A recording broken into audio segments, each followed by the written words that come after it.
Hebreus capítulo 7, versículos 23 até 28. Ora, aqueles são feitos sacerdotes em maior número, porque são impedidos pela morte de continuar. Este, no entanto, porque continua para sempre, tem o seu sacerdócio imutável. Por isso, também pode salvar totalmente os que por ele se chegam a Deus, vivendo sempre para interceder por eles. Com efeito, nos convinha um sumo sacerdote como este, santo, inculpável, sem mácula, separado dos pecadores e feito mais alto do que os céus, que não tem necessidade, como os sumos sacerdotes, de oferecer todos os dias sacrifícios, primeiro por seus próprios pecados, depois pelos do povo, porque fez isto uma vez por todas, quando a si mesmo se ofereceu. Porque a lei constitui sumos sacerdotes a homens sujeitos à fraqueza, mas a palavra do juramento, que foi posterior à lei, constitui o Filho perfeito para sempre. Lâmpada para os nossos pés é a palavra de Deus e luz para guiar os nossos caminhos. Amém. Que a graça do Senhor Jesus Cristo, o amor de Deus o Pai e a comunhão do Espírito Santo estejam conosco. Amém. Amados irmãos, amadas irmãs, o texto previsto hoje para a pregação é esse que ouvimos primeiro, o texto de Hebreus. E esse texto é profundamente consolador. Esta semana, quando eu li esse texto bíblico, eu me senti consolado. Nesta semana, quando eu li esse texto bíblico, eu senti o abraço amoroso de Deus. E logo mais eu vou dizer o motivo. Logo mais eu vou dizer o porquê. Antes, eu quero que nós visivelmente possamos perceber qual é a diferença entre sacerdócios humanos, ou seja, ministérios humanos, e o ministério que é de Cristo. Ministérios humanos e ministério de Cristo. O ministério humano, ele vem e ele tem um início, um meio e um fim. O ministério humano, portanto, conforme o autor de Hebreus, é limitado. O sacerdócio humano, conforme a carta aos Hebreus, é provisório. O ministério, o sacerdócio humano, conforme a carta aos Hebreus, é efêmero, é transitório. Nós todos passamos. Nossa vida tem um começo, um meio e um fim. Também assim na vida dos ministros e ministras da igreja, os 4 ministérios da nossa IECLB. Também eles têm o início do seu ministério, o meio do seu ministério e o fim do seu ministério. E quando chega ao fim, o que acontece? Vem outro, que também tem o seu início, meio e fim. Assim diz o autor da carta aos Hebreus. Mas como é o ministério de Cristo? Quanto tempo dura o ministério de Cristo? Quero convidar meus amigos, pastora Cleide e pastor Rafael, a me auxiliarem, porque nós vamos ver quanto tempo dura o ministério de Cristo. Eles vão me auxiliar para não acontecer nenhum acidente aqui no altar. Qualquer coisa vocês dão um grito. Esse é o ministério de Cristo. Ele brota da cruz. Ele brota da morte de Jesus na cruz. Ele brota do sofrimento de Cristo. Ele passa pela ressurreição. Ele passa pela ascensão. E será que tem mais? Dura mais tempo ainda? Quanto tempo dura o ministério de Cristo?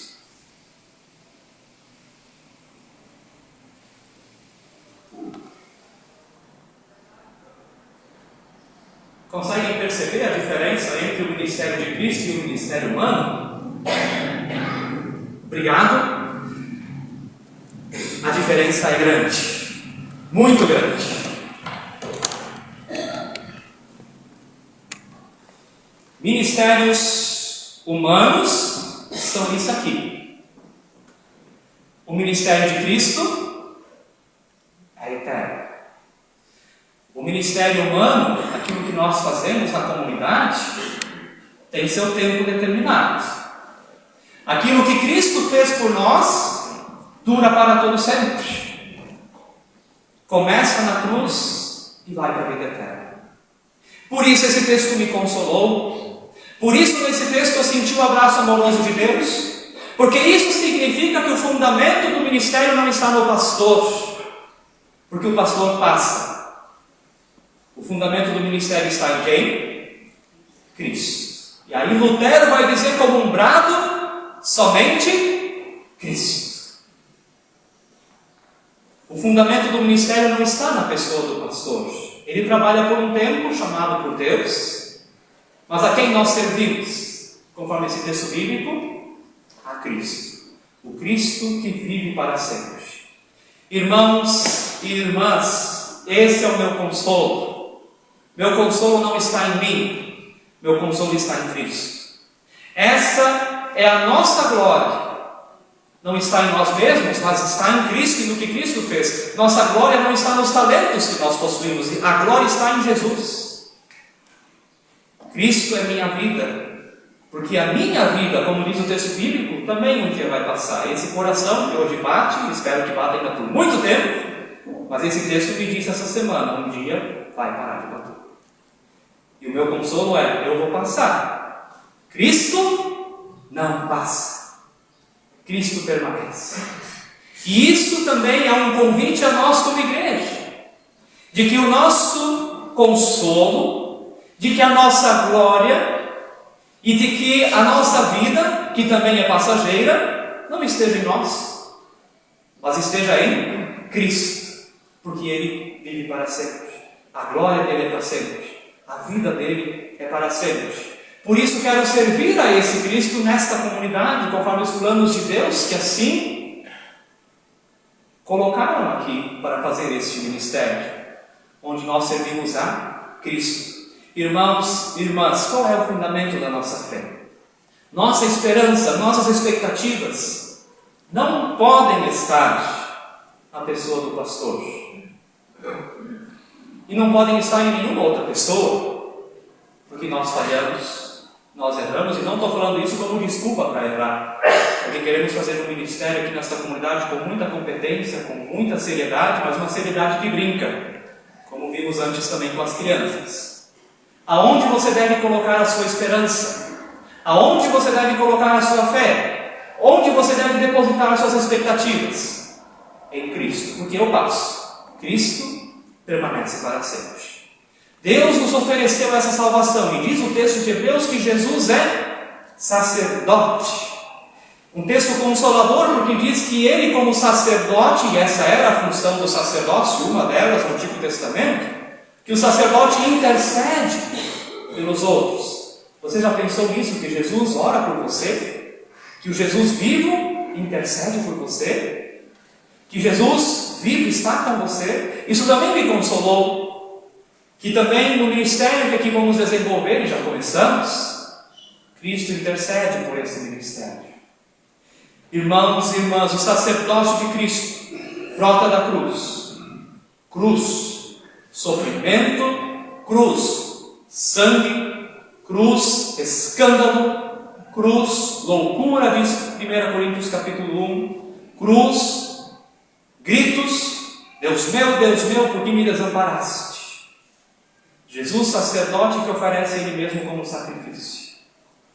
Vem dali, passa pela ressurreição e Ele não morre mais. Martinho Lutero, ele diz assim, pode passar o slide? A cruz foi o altar na qual Ele, consumido pelo fogo do ilimitado amor que queimava em seu coração, apresentou o sacrifício vivo e santo de seu corpo e sangue ao Pai em fervorosa intercessão, com grandes brados e lágrimas ardentes e aflitas. O altar foi a cruz onde começou esse sacerdócio de Cristo, onde Ele, como diz ali, fervorosa intercessão, com grandes brados e lágrimas ardentes e aflitas, demonstrou o amor que Ele tem por nós. Nosso ministério, nosso serviço, nosso viver em comunidade Aí nós podemos usar, quem entende de português, a preposição que quisermos. É para Cristo, em Cristo, por Cristo, com Cristo, de Cristo. Tudo Cristo. Porque é nele que Deus efetuou a salvação. E lá na reforma do século XVI, Lucas Cranach, um pintor, retratou isso numa imagem que é bastante emblemática do movimento da reforma. Pode passar mais um, que é essa aqui. E o que nós vemos nesta imagem? De um lado, podemos representar isso aqui. De um lado está Lutero com a mão na Bíblia e a outra apontando para Cristo. Lutero não apontou para ele mesmo. Lutero não disse, agora eu sou o Salvador. Lutero não é o Messias. Lutero é servo. Ele aponta e diz, é dele que vem a salvação. Com a mão na Bíblia ele diz, ele é a palavra de Deus que devemos ouvir.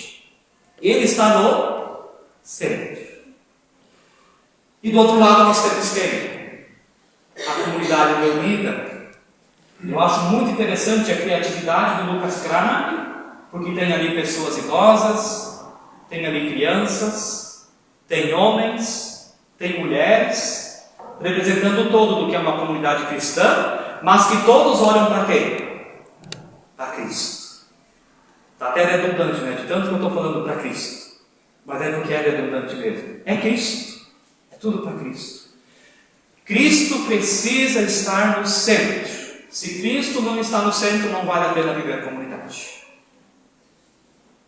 Se Cristo não está no centro da nossa salvação e da nossa vida de fé, não vale a pena viver a fé. Porque daí a fé é qualquer coisa. E aí nós nos colocamos no centro. O primeiro mandamento da nossa sociedade hoje não é aquele lá que nós aprendemos no ensino confirmatório. Eu sou o Senhor teu Deus, não terás outros deuses diante de mim. O primeiro mandamento hoje é, eu sou o Senhor meu Deus e não terás outros deuses além de mim.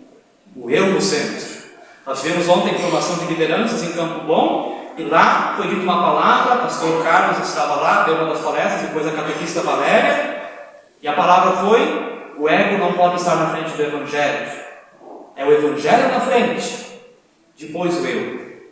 É Cristo no centro. É Cristo servindo a nós. E, irmãos, deixa eu dizer para a gente, que os nossos sacerdócios, nossos ministérios são passageiros, até o ministério mais frutífero um dia também chega ao seu fim. Mas o ministério de Cristo não termina mais. Queridos e queridas, quero trazer isso como consolo a nós, de que Cristo está presente. Como nós temos no lema da ISLB para esse ano, Jesus diz, eis que estou com vocês todos os dias até o fim dos tempos. Cristo está conosco. O fundamento da nossa fé, Cristo. O fundamento do nosso serviço, Cristo. O fundamento de tudo, Cristo. E nós temos algo chamado sacerdócio geral de todos os crentes, onde você também é chamado e chamada a servir. Você também é chamado e chamada a colocar seus dons a serviço. E nós precisamos, aqui temos bastante trabalho a fazer. Nosso povo misto precisa de mais cantores. É um ministério que também todos nós exercemos de maneira passageira, mas que tem sua importância enquanto é feito. Precisamos de mais pessoas para fazer transmissão, para revezar com a equipe que está ali, quase sempre os mesmos fazendo. Precisamos de mais pessoas para cuidar da mesa de som, para cuidar dos slides, para trabalhar com as crianças. Vocês viram quantas crianças hoje aqui? Precisamos de uma equipe para trabalhar com essas crianças. É o convite que Deus faz também ao seu sacerdócio, para você vir servir. Então venha. Venha servir não ao pastor. Venha servir a Cristo. Venha servir a Cristo que está no centro da nossa vida comunitária. Eu quero terminar lendo algumas palavras. Ao preparar a pregação, me vieram como reflexão e como bênção. Que a sabedoria da cruz nos acompanhe, que a sabedoria da cruz nos inspire, que a sabedoria da cruz nos motive, que a sabedoria da cruz nos torne humildes, que a sabedoria da cruz nos transforme. Cristo, somente Cristo é meu consolo. Estamos hoje iniciando, logo vamos ter um momento de instalação, e quero dizer que Deus me permita servi-lo até quando der a última batida do coração, e que demore. Obrigado.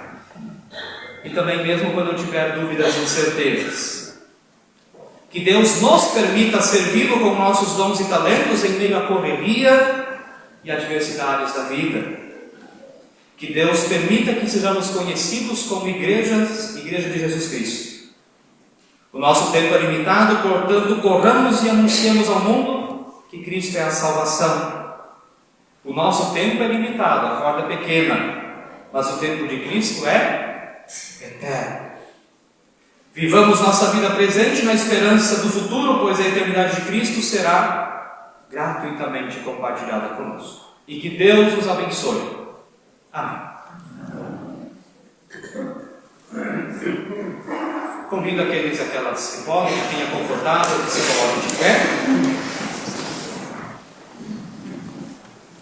E a nós confessarmos a nossa fé com as palavras do credo apostólico, dizendo: creio em Deus Pai Todo-Poderoso, Criador do céu e da terra, e em Jesus Cristo, seu Filho unigênito, nosso Senhor, o qual foi concebido pelo Espírito Santo, nasceu da Virgem Maria, padeceu sob o poder de Pôncio Pilatos, foi crucificado, morto e sepultado, desceu ao mundo dos mortos, ressuscitou no terceiro dia, subiu aos céus e está sentado à direita de Deus Pai Todo-Poderoso, de onde virá para julgar os vivos e os mortos. Creio no Espírito Santo, na Santa Igreja Cristã, na comunhão dos santos, na remissão dos pecados, na ressurreição do corpo e na vida eterna. Amém.